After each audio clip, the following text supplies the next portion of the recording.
Siellä on korruptio politiikassa ja rikollisuus koko maassa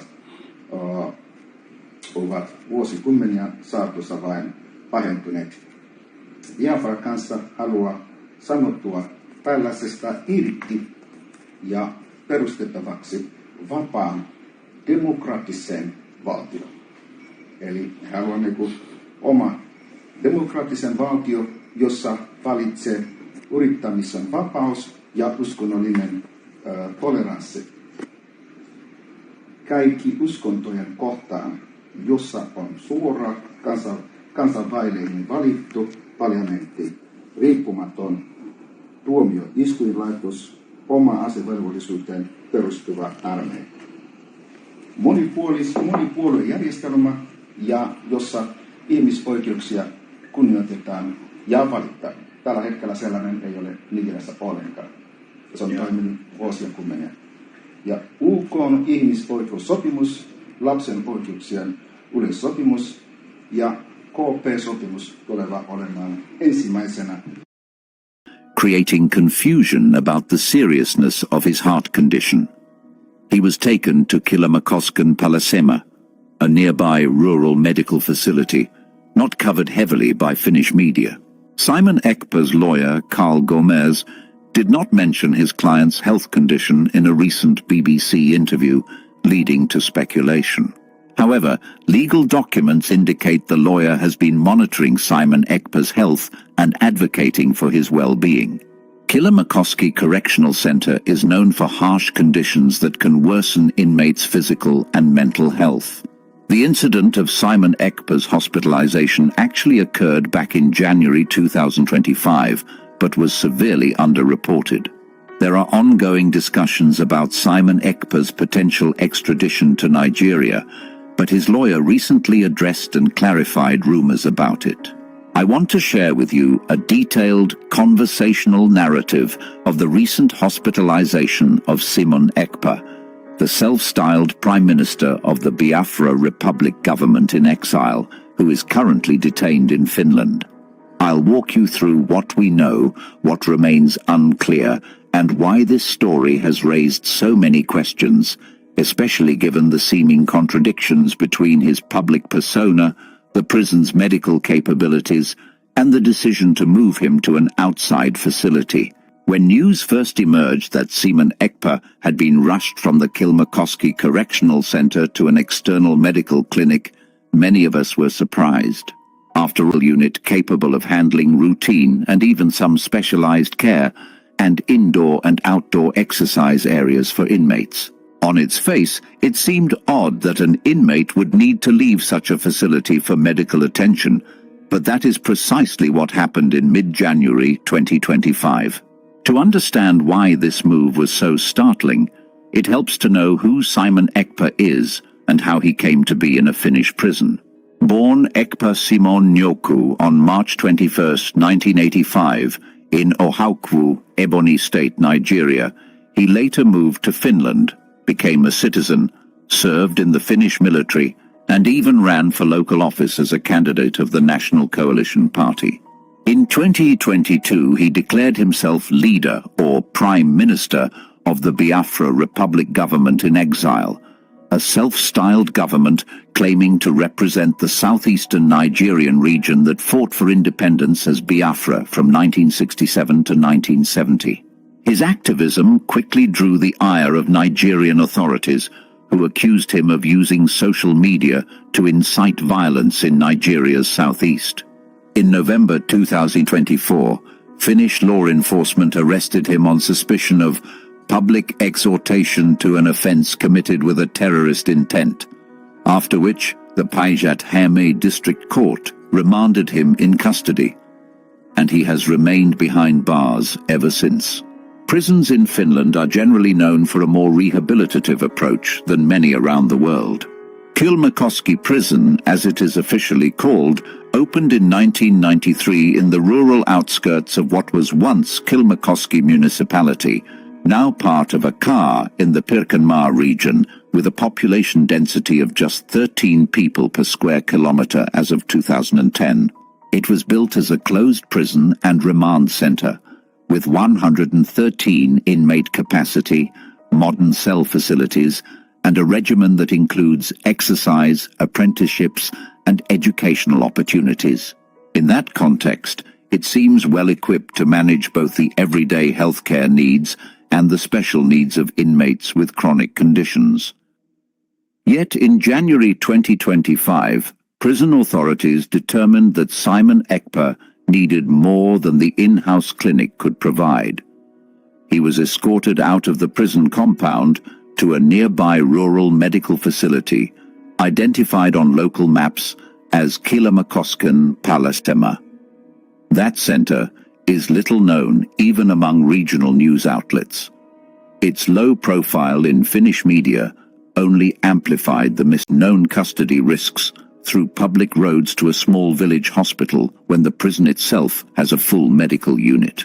That question has fueled speculation among supporters, critics, and human rights observers. Part of the answer may lie in Ekpa's own health history. In June 2024, local social media lit up with messages of condolence referencing a heart-related illness affecting him. A post that month spoke of "our condolences" on news that someone had passed on from a heart-related illness. Though that message was ambiguous about who was ill, it prompted further digging. Our own research turned up references in regional Nigerian outlets indicating that Ekpa had been treated for cardiac issues around the same time. Even though he appeared on social media posting gym selfies and talking about heavy cardio workouts, images that seem at odds with a serious heart condition, the pre-existing diagnosis likely made prison medics uneasy about managing an acute exacerbation behind bars. From what we can piece together, the medical staff at Kilmakoski must have judged that his symptoms, perhaps chest pain, arrhythmia, or shortness of breath, exceeded their capacity. In many prison systems, the local clinic handles basic care but calls in outside specialists when complex diagnostics or interventions are required. In this case, the local rural clinic at Palesema became the transfer destination. Another puzzling choice, since Palesema lacks the high-end cardiac imaging equipment one would expect in a regional hospital. Yet Finnish law emphasizes that prisoners must receive care equivalent to that available to the general public, so the formal decision to move him likely followed legal protocols, even if it struck observers as counterintuitive. I imagine the tension of that moment, guards carefully loading him onto a secure transport, perhaps handcuffed, even as he clutched his chest. Onlookers might have wondered, is this the same man who just last week posted videos of weight training? How bad could it be? The apparent contradiction between the tough guy persona on social media and the sudden fragility of his health only deepened the intrigue. It also raised questions about transparency. Why did the prison refrain from public statements, and why did Finnish mainstream media almost entirely overlook the episode? With no official Finnish press release, knowledge of the transfer spread through niche channels, YouTube commentaries, Biafran advocacy sites, and word of mouth, rather than established outlets. That silence extended even to Ekpa's own legal team. In mid-April 2025, Carla Gumarus, his newly appointed lawyer, sat for an interview with BBC Pidgin about the upcoming June trial, but he did not mention his client's health. For a defense counsel, a serious medical condition can be a linchpin for bail applications or requests for hospital-style detention rather than prison. The absence of any allusion to a heart ailment in public remarks suggested a deliberate choice, perhaps a strategic decision to focus solely on the legal and political dimensions of the case. Behind the scenes, however, court filings show Gumarus has been monitoring Ekpa's health and advocating for timely care, citing the Finnish Prison Act's provisions on prisoner health services. Over the past 4 months, there had been swirling rumors about potential extradition back to Nigeria. A social media frenzy in late April claimed a Finnish court had approved his extradition, setting a July 15, 2025 transfer date. That report made front-page headlines on some Nigerian blogs, but fact-checkers at the Cable and Legit.ng swiftly debunked it, quoting both the Finnish National Bureau of Investigation and Gamiras himself, who said no such decision had been taken. The conflict between those sensational posts and the sober denials only underscored how Ekpa's case sits at the intersection of transnational politics, social media activism, and criminal procedure. Meanwhile, conditions at Kilmakoski prison have drawn scrutiny from human rights observers. Although Finland's overall prison system ranks among the most humane globally, Kilmakoski's classification as a closed, high-security facility means it imposes stricter controls than open prisons elsewhere in the country. Inmates spend set hours locked in cells, have limited visits, and movement is tightly regulated.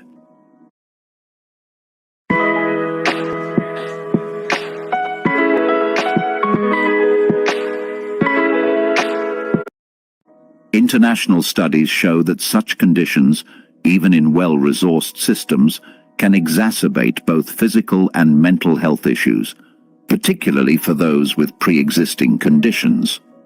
For an inmate with a cardiac vulnerability, the stress of incarceration, combined with possibly limited access to specialized cardiac monitoring, may have precipitated the January crisis.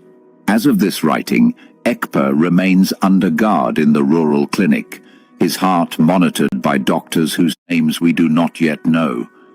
Word is that he underwent an echocardiogram and blood tests. Parole-style electronic monitoring bracelets were removed, so he could lie still for the procedures. A fellow inmate told a Biafran-leaning YouTube channel that Ekpa looked pale but alert, cracking jokes with the ward attendants, underscoring the dichotomy between the macho image online and the reality of someone fighting a health scare. So what happens next? Legally, the trial scheduled for June 2025 will determine whether prosecutors press terrorism-related charges. The deadline for formal charges in Finland was set for May 2025 by the district court, unless extended for investigation delays. If convicted, Ekpa could face a lengthy sentence in Finland. Meanwhile, Nigeria's government continues to press for extradition, viewing him as a destabilizing figure for its southeast region. Gamiras has indicated he will contest any extradition bid, arguing that Ekpa's offences, if proven, are political acts excluded under Finland's extradition treaties. From a health perspective, Ekpa's team may soon petition for supervised medical bail or a hospital detention arrangement, on the grounds that his heart condition requires continuity of care not guaranteed in a prison setting. Finnish law does allow for placement in a healthcare institution when an inmate's condition is serious enough. Whether the district court will grant that remains to be seen. If they do, we may see him moved again, this time to a major university hospital, perhaps in Tampere or even Helsinki, where advanced cardiac interventions are available. On a broader level, his predicament highlights tensions in international criminal justice, how to balance state security interests against human rights, how social media can both amplify and distort facts, and how health emergencies intersect with political causes. I find myself wondering what Simon Ekpa thinks in those quiet moments between tests. Does he regret the posture of defiance that made him a household name among some Biafran separatists? Is he anxious about his heart or more worried about the trial? He is, after all, a man who once boasted of powering through gym workouts. Now he must confront his own vulnerability. For those of us watching from afar, whether we sympathize with the cause of an independent Biafra or deplore any encouragement of violence, the episode underscores one truth: even the most determined political activist is mortal. A heart condition does not respect titles or tweets. It reminds us that health is the great equalizer. In practical terms, here is what I see as possible next steps. First, the Finnish authorities will complete their diagnostics and decide whether to return him to the prison's medical unit or keep him under guard at the rural clinic until his heart stabilizes. Second, his lawyer will likely file a motion for medical detention or house arrest on health grounds. Third, prosecutors will determine by May whether to file formal terrorism charges or seek an extension. Fourth, the extradition question will be litigated. If Nigeria submits a formal request, Finland's Ministry of Justice must weigh political offence exceptions and human rights safeguards before approving any transfer. Through it all, transparency will be vital. Finnish media should break its near silence and report on the conditions that led to Ekpa's transfer. Nigerian media should avoid sensational rumours and stick to verifiable facts, like the BBC Pidgin interview where Gomeris denied any extradition decision. International observers should press for regular health updates, lest a private health crisis become a public scandal. Personally, I am struck by the contradictions. A man who once led a gym routine now lying in a rural hospital bed, a prison boasting top-tier care, yet sending him outside for what should have been in-house treatment, a high-profile political case handled with baffling opacity. If nothing else, Simon Ekpa's hospitalization is a cautionary tale about the fragility underlying even the most forceful personas. It reminds us that we must care for our bodies even as we champion our causes. I will continue to follow this story, and I encourage you, whether you support Biafran independence or not, to watch how Finland's justice system handles the interplay of health, politics, and human rights. Because at its heart, no pun intended, this is a human story as much as a political one. A reminder. Alright guys, don't forget to subscribe, like, and comment on our video. Thank you very much.